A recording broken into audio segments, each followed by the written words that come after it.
Selam arkadaşlar, hepiniz yeni videoma hoş geldiniz. Bugün sizlerle beraber başlıkta da görmüş olduğunuz gibi kripto paralar hakkında konuşacağız. Ve ben size son zamanlarda kripto para yatırımlarımın nasıl gittiğini, sizler nasıl kripto para alabilirsiniz, benim en çok güvendiğim kripto paralar hangileri, bunlar hakkında konuşacağız. Eğer siz de henüz kripto paralarda acemiyseniz bu videoyu izlemeniz sizin faydanıza olacaktır. Çünkü hem kendi tecrübelerimi anlatacağım hem de sizin yapmamanız gereken hataları anlatacağım. Konumuz para olduğundan dolayı çok dikkatli olmanızı istiyorum. Çünkü son zamanlarda kripto para adı altında birçok insanı dolandırıyorlar. Saçma sapan adı sanı hiç duyulmamış kripto paralara yatırım yaptırıyorlar ve daha sonra siz paranızı kaybediyorsunuz. Bunun gibi olaylar yaşamamanız için arkadaşlar ben size bu videomda kendi tecrübelerimi ve yapmamanız gereken hataları anlatacağım. Ve bir de tabii ki videonun sonlarına doğru ben 2 ayda 30.000 TL'den fazla nasıl kazandım bunu sizlere anlatacağım. O zaman şimdi isterseniz hemen videomuza geçelim. Evet, bana 30.000 TL kazandıran o coinleri açıklamadan önce ben sizlere kripto para borsasında yapmamanız gereken hatalardan bahsedeceğim. Ve ben 1,5 yılda neler öğrendim bunu sizlerle paylaşmak istiyorum. Bu arada videoya geçmeden önce arkadaşlar açıklama kısmına koymuş olduğum linkten Binance Türkiye'ye ve Binance Global'e kayıt olabilirsiniz. Eğer benim linklerimden kayıt olursanız işlem ücretlerinde belli bir miktar indirim kazanıyorsunuz. Evet, şimdi isterseniz hemen ilk tavsiyemden başlayalım. Arkadaşlar bildiğiniz gibi son zamanlarda bu Dogecoin olsun, Shiba Coin olsun veya ona benzer birçok bana göre geleceği olmayan, sadece manipüle edilerek yükselen ve düşen coinler hakkında birçok abartı haberler ortaya çıktı. İşte yok Shiba Coin 1 dolar olacak, Dogecoin 10 dolar olacak gibi. Yapmamanız gereken en önemli şeylerden birisi bu coinlere yüklü miktarda yatırım yapmaktır. Çünkü arkadaşlar bu coinler, az önce saymış olduğum coinler, bunlara genellikle shitcoin deniliyor. Böyle piyasada çok fazla bir işlevi olmayan, iyi bir projesi olmayan coinler genellikle bunlar. Ve bunlar manipüle şekilde yükseliyorlar. Örneğin Elon Musk bir tweet atıyor ve bu coin yükseliyor. Daha sonradan çok alakasız bir şey oluyor, bir anda çakılıyor gibi. Bu yüzden dikkat etmeniz gereken en önemli şeylerden bir tanesi bu coinlere yüklü miktarda yatırım yapmamaktır. Çünkü bu coinler evet hızlı bir şekilde yükselebiliyorlar ama çok da hızlı bir şekilde düşüyorlar arkadaşlar.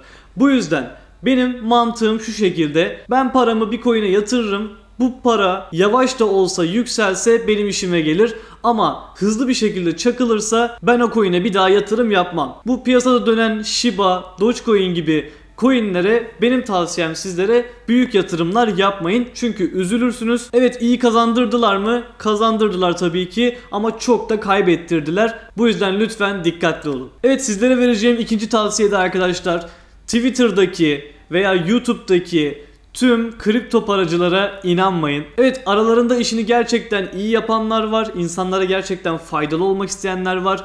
Ama unutmayın ki Twitter'daki birçok kripto fenomeni kendi cebini düşünüyor. Kendi cebini doldurmayı düşünüyor. Bu yüzden sizlerin cebindeki parayı alıp kendi cebine koyuyor. Siz bunu tabii ki fark etmiyorsunuz. Ama sizden ricam şu: yüksek takipçili olsalar bile, piyasada güvenilir olsalar bile bu insanların laflarına çok da fazla güvenmeyin. Evet, yaptıkları analizlere bakın, onlardan bilgi almaya çalışın ama örnek veriyorum birisi çıkıp BNB alın dedi diye BNB almayın. Önce kendi araştırmanızı yapın, kendi analizinizi yapın.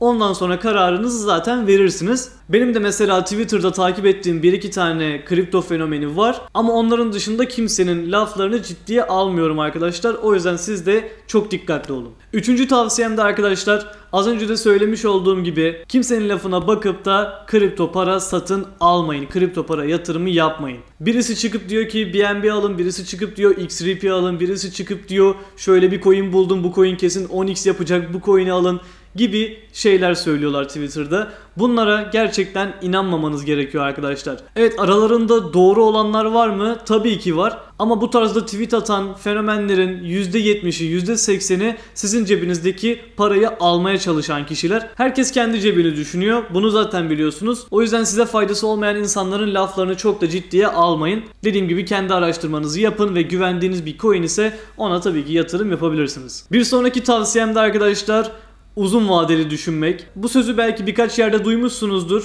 Borsada sabırlı olan her zaman kazanır. Ve sanırım kripto paralarda da benim kazanmam tamamen buna bağlı. Çünkü ben gerçekten bir coin aldığım zaman ve güvendiğim bir coin ise onu aylarca bekletiyorum. Ne kadar düşerse düşsün satmıyorum. Bu sabırlı olmak bence en önemli şeylerden bir tanesi. Ve eğer bir coin'e gerçekten yüklü bir miktar yatırım yapacaksanız bunu uzun vadeli yapmanızı sizlere öneriyorum. Gün içinde sürekli al sat yaptığınız zaman arkadaşlar hem siz zihnen çok yoruluyorsunuz hem de gerçekten çok stresli bir iş. Sürekli yükselişler ve düşüşler oluyor. Bu yüzden bana kalırsa hangi kripto paralara yatırım yapacaksanız bunları belirleyin ve daha sonra uzun vadeli olarak bu coinlere yatırımınızı yapın. Ufak tefek dalgalanmalarda hemen al sat yapmaya kalkmayın. Mesela arkadaşlar ben şu an Binance'deki cüzdanımda ilk 6 ayında zarardaydım ve gerçekten büyük bir zarardaydım.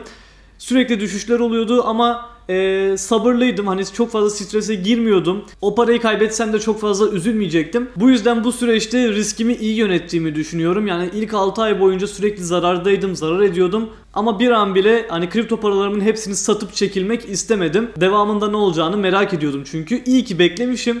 Çünkü aradan 1-2 ay geçti. Yani ilk 6 aydan sonraki 2 ay, 3 ay gerçekten çok iyi geçti. Şu anda hala çok iyi geçiyor. Ve ben o zararımı kapattım. Üstüne bir de 2,5-3 kat paramı yükseğe çıkardım. Bu yüzden sabırlı olmak gerçekten hem borsada hem kripto para borsasında birçok şeyde bize artı olarak geri dönüyor. Ama eğer sabırsız bir insansanız, günlük olarak al sat yaparak para kazanmak istiyorsanız benim size çok fazla verebileceğim bir tavsiye yok. Çünkü sabırsız bir insansanız kripto para borsasında yüksek paralar kazanmanız çok zor arkadaşlar. Evet, şu anda ekran kaydımıza geçtik ve şimdi sizlere benim cüzdanımda hangi coinler var, bana 30.000 liradan fazla para kazandıran coinler hangileri oldu, bunu göstermek istiyorum. Bundan önceki videomda arkadaşlar zaten yine cüzdanımı göstermiştim ve orada fiyatlar gerçekten çok düşüktü ve zarardaydım. Hatta kanalımda o videoyu bulabilirsiniz. Kripto paralardan ne kadar zarar ettim diye bir videoydu. O videoyu da eğer isterseniz izleyebilirsiniz. Şimdi çok daha farklı bir görüntüyle karşınızdayım. Şu anda arkadaşlar hani borsa biraz daha iyi, hatta bayağı iyi denilebilir. Şu anda tabii hafif bir düşüş var ama bence yine toparlanacak. Ben o videoyu çektiğim zamanlarda BNB'ye çok güvendiğimi söylemiştim ve BNB o zamanlar 300 dolar civarındaydı. Şu anda 574 dolar olmuş arkadaşlar. Hatta 650'ye kadar çıkmıştı ama şu anda bir hafif bir düşüş var. Evet, şimdi sizlere Binance Global'deki cüzdanımı göstermek istiyorum. Tabi bu arada şunu da söylemek istiyorum arkadaşlar. Dolar kurunun da yükselişiyle beraber hani biz kar etmesek bile hafif de olsa orada bir kar gözükmüş oluyor. Onu da tabii ki aklınızın bir köşesinde bulundurmanızı istiyorum. Hemen şöyle cüzdanımıza tıklayalım. Evet, şu anda arkadaşlar spot cüzdanımda 46.190 TL civarı bir para var arkadaşlar ve yaklaşık 2 ay önce 3 ay önce burada arkadaşlar 15.000 TL falan vardı. Ve ben çok fazla bir ekleme de yapmadım bu arada. Sadece biraz daha BNB aldım. Belki biraz daha TRX almış olabilirim, tam hatırlamıyorum. Şöyle hemen spot kısmına gelip size göstermek istiyorum arkadaşlar. Burada benim kripto paralarım bulunuyor.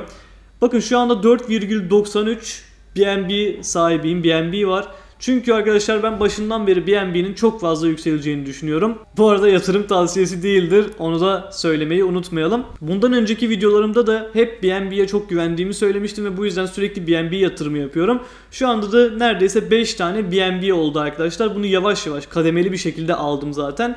Hani ilk önce 2 BNB ile başladım. Daha sonra yarım BNB aldım, 1 BNB aldım. Öyle yükseltiyorum ama daha da fazlası olacak diye düşünüyorum ben. Belki 10 BNB'ye kadar bile çıkabilirim arkadaşlar. Şu anda 4,93 BNB'im var.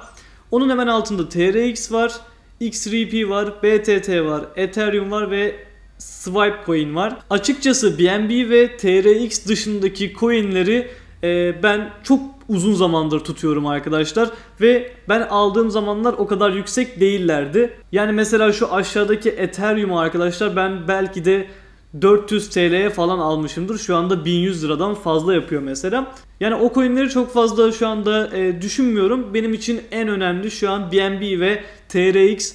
Bilmiyorum ne olacak açıkçası ama herkes BNB'nin çok önünün açık olduğunu, geleceğinin açık olduğunu düşünüyorlar. Öyle söylüyorlar. Ben de tam bilmiyorum. Tabii BNB'yi uzun bir süre araştırdım. Ne olduğunu biliyorum, kimin olduğunu biliyorum. Geleceği açık mı değil mi onu biliyorum. Şöyle birazcık aşağıya indiğimiz zaman arkadaşlar Dogecoin olduğunu görüyorsunuz. Mana var, Shiba var. Birazcık dolar var. Şimdi diyeceksiniz ki videonun başlarında Dogecoin'e ve Shiba Coin'e laf söyledin, neden sende var diyeceksiniz. Arkadaşlar dediğim gibi ben bu TRX ve BNB'nin altındaki coinleri daha önceden çok ucuza almıştım ve sadece öylesine saklıyorum. Yani şu anda onlarla alakalı hiçbir sorunum, derdim yok benim. Onları çok önceden almıştım. Ve öyle hani spot cüzdanımda duruyorlar. Hani satsam da benim için çok da büyük bir para değil bu şu anda. Hani Dogecoin'de şu an mesela 832 TL varmış. Hani bunu satsam bile şu an bana pek bir faydası yok. O yüzden öylesine bekliyorum. Belki bir anda yine şöyle bir yükseliş yapabilirler. Ama düşseler de yükselseler de ben dediğim gibi Dogecoin ve Shiba Coin benzeri coinlere büyük yatırımlar yapmayı saçma buluyorum. Evet, benim cüzdanımdaki coinler böyle arkadaşlar ve şu anda da 46.000 TL civarında bir para var hesabımda. Dolar olarak baktığımızda da 4000 dolardan fazla yapıyor ve ben bu hesabı ya Binance Global'deki ilk günlerimde hesabımda yaklaşık 1600-1700 dolar civarı vardı. 1600 dolardan 4000 dolara kadar çıkmışım. Ve bu bence gerçekten sabrın sonu.